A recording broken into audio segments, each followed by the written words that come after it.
दोस्तों नमस्कार, जय हिंद। मैं डॉक्टर साजन निमल साहू आप सबसे मुखातिब हूँ एक बार फिर अपने चैनल वैकल्पिक चिकित्सा समाधान लेकर। हमारा चैनल डॉक्टर साजन निमल साहू आप लोग सब्सक्राइब कर लें, जिससे कि आने वाली वीडियोस और चिकित्सा परामर्श का लाभ ले सकें आप। हमारा नंबर है 93 540 28 142। एक बार पुनः नोट कर लें, 93 540 28 142। आज कब्ज चिकित्सा के लिए मैं बड़ी कामयाब और बड़ी सुलभ देसी दवाइयाँ आपको बताऊंगा, जो कि पित्त विकारों की वजह से ज़्यादातर होती हैं, जैसे कि कब्ज, बवासीर, एसिडिटी, कलेजे में जलन, भूख न लगना, बदहजमी। इन तमाम बीमारियों का जो मेन कारण है वो है खाए हुए आहार का ठीक से न पचना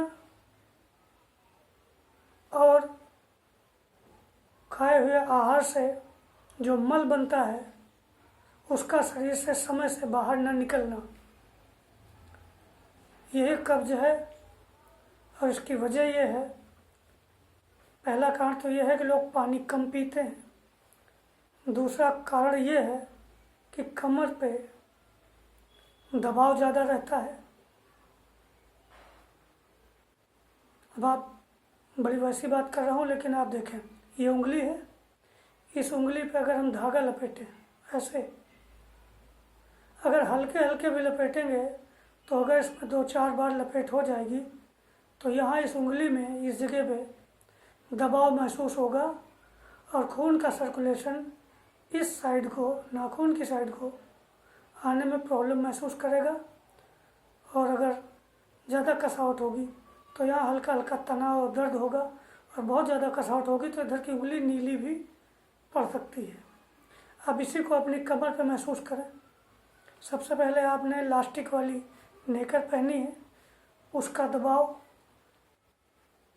उसके ऊपर ठंड है तो ठंड से बचाने के लिए गर्म पैजामियाँ, लोअर वगैरह वो भी पहनते हैं।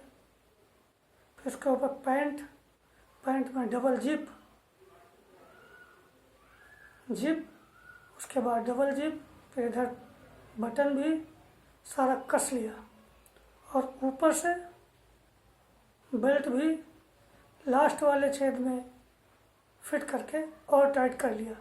खड़े होकर आपने पहना टाइट, और जब आप बैठेंगे तो शरीर और फैलेगा तो और ज़्यादा टाइट हो जाएगा। और जब आप ऑफिस में काम करेंगे बैठ करके इस तरह, तो हाथों पे ख़ास तौर से जहाँ मलाशय है नीचे, नाभि के नीचे, वहाँ पे ज़्यादा जोर पड़ेगा।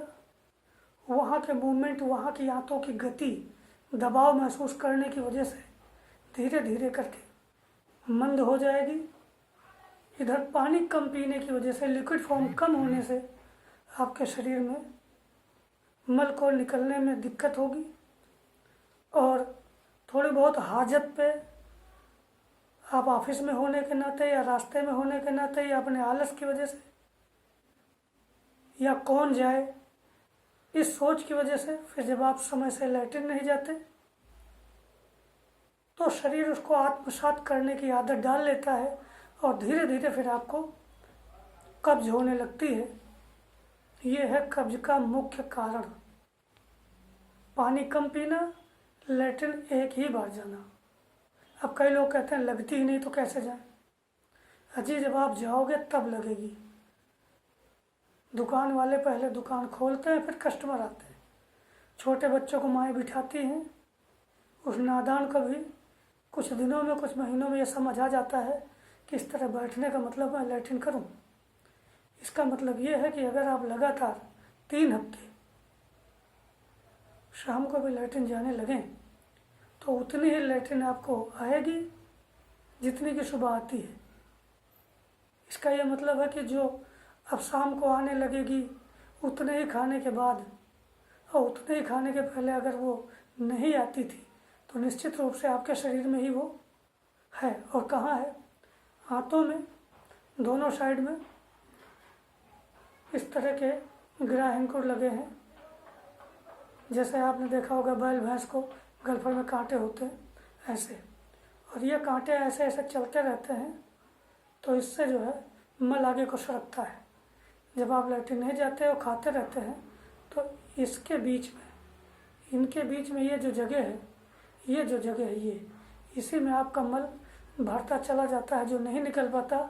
और जब उसमें नया मल आता है तो उसका पानी वो पुराना मल ले करके फिर से हरा होता है और इस तरह से मल सड़ता है, सूखता है, हरा होता है, सूखता है, हरा होता है। और फिर तमाम तरह की बीमारियां जैसे गैस्ट्रिक, हार्ट ट्रबल्स, जोड़ों का दर्द, चमड़ी के रोग, आँखों की बीमारी, बालों का अधिक सफ़ेद होना, ये तमाम तरह की बीमारियां पैदा होती जिनके मूल में कब्ज होती है। तो पानी पिए, दोनों टाइम लैट्रिन जाए और फाइबर वाला भोजन खाएं, अधिक तेल मसाले से बचें, चाय कम पिए। अब आइए कब्ज की दवाई समझ लेते हैं। पहला तो यह कि गेहूं के आटे की रोटी निखालिस ना खाएं,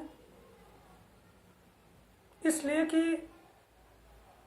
गेहूं का आटा ही एक ऐसा आटा है जिससे आप लेई बना सकते हैं। लेई मतलब पोस्टर चिपकाने के लिए और कई चीज़ चिपकाने के लिए लेई बनती है। क्या आपने चने के आटे की लेई सुनी है? क्या आपने बाजरे, जौ के आटे की लेई बनाना सुनी है? नहीं सुनी, क्योंकि गेहूं के आटे में जो ग्लूटीन होता है, जो उसमें एक चिपकने की टेंडेंसी होती है, उसी के कारण जब उसमें से चोकर निकाल लिया जाता है और ज़्यादा से ज़्यादा उसके ऊपर का छिलका हटा करके जब पिसाई होती है बारीक, तो वो मैदे की शक्ल में जो आटा होता है उसमें से फुजला यानी चोकर कम होने के नाते वो हाथों में जाके चिपकता है और फिर कब्ज करता है। इसलिए या तो उसको मोटा पिसाएं गेहूं को, या फिर उसमें चना, जौ, मूंगफली, मूंग या जो भी उपलब्ध हो कुछ न कुछ उसमें ज़रूर मिला लें, चाहे बिल्कुल थोड़ी मात्रा में मिलाएं। या अगर नहीं मिला के खाना पसंद करते तो दूसरे जिन्स जो हैं जैसे कि जौ, बाजरा, मक्का, इनके आटे थोड़ी बहुत मात्रा में रखें और अपने लिए एक छोटी सी 50 ग्राम 100 ग्राम की रोटी अलग से बनवा लें और ये गेहूं की रोटी खाने के बाद में उसको खाएं। पानी गर्मी में कम से कम 4 से 6 लीटर और ठंडे में 2 से 3 या 4 लीटर दिन भर में थोड़ा थोड़ा करके पीते रहें। गर्मी में ताज़ा जैसा पीना चाहें, लेकिन गर्मी में अगर आप पीना नहीं पसंद करते तो ज़्यादा बेहतर होगा कि आप गर्म करके पिए। शरीर में ज़्यादा लिक्विड पहुँचाएं, चाहे जूस पिए, चाहे सूप पिए, चाहे पानी पिए, चाहे दूध पिए, चाहे लस्सी पिए, मगर पानी यानी तरल की मात्रा आपके शरीर में ज़्यादा से ज़्यादा हो। और भोजन की मात्रा जितनी भी आप खाते हैं उसमें से 1/4 हिस्सा कम कर दें, उसकी पूर्ति आप पानी या तरल पदार्थों से करें। जैसे अगर आपका वज़न 50 किलो है तो आपको दिन भर में 500 ग्राम भोजन चाहिए।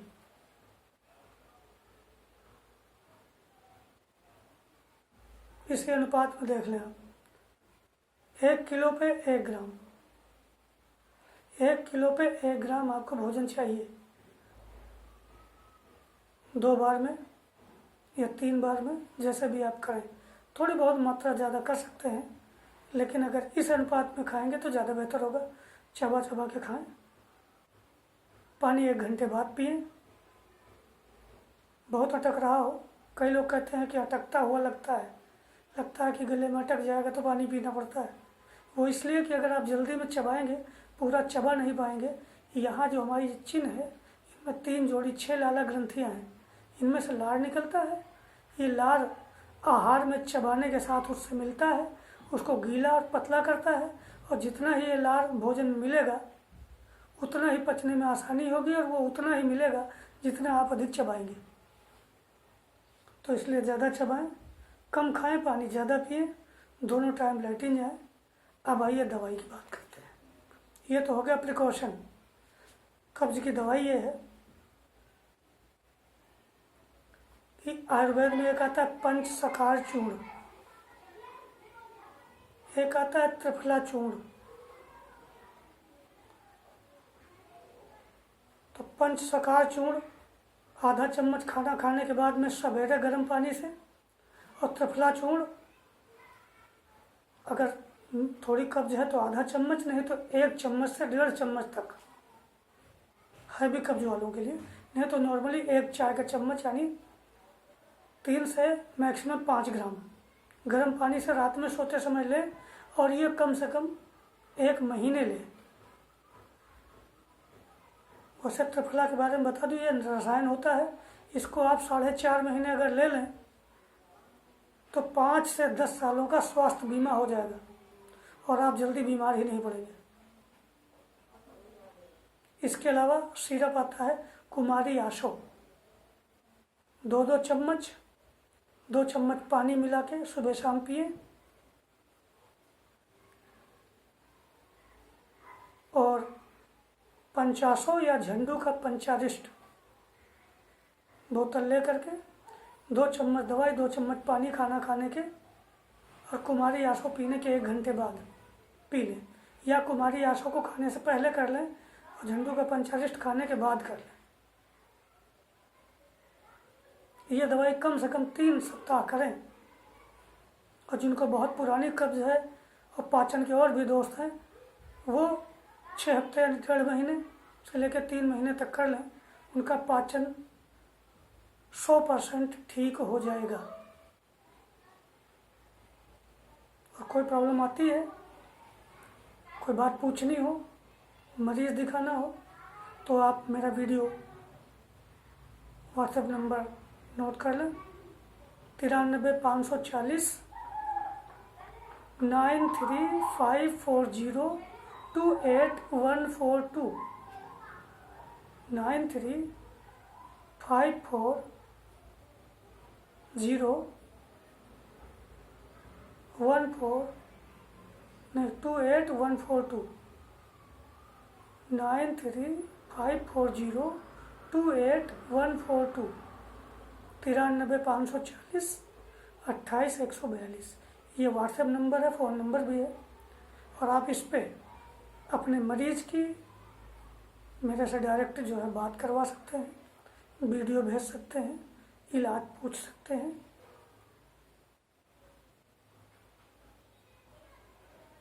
इसके लिए अपॉइंट लेना होगा आपको। पहले मुझे फ़ोन करके आप ये बताएंगे कि मैं ये मरीज दिखाना चाहता हूँ, मोटा मोटा ये समस्या है, और मैं किस तरह का कैसा वीडियो बना के आपको भेजूं। तो इस तरह का कंसल्ट करके फिर आप मुझे भेज सकते हैं।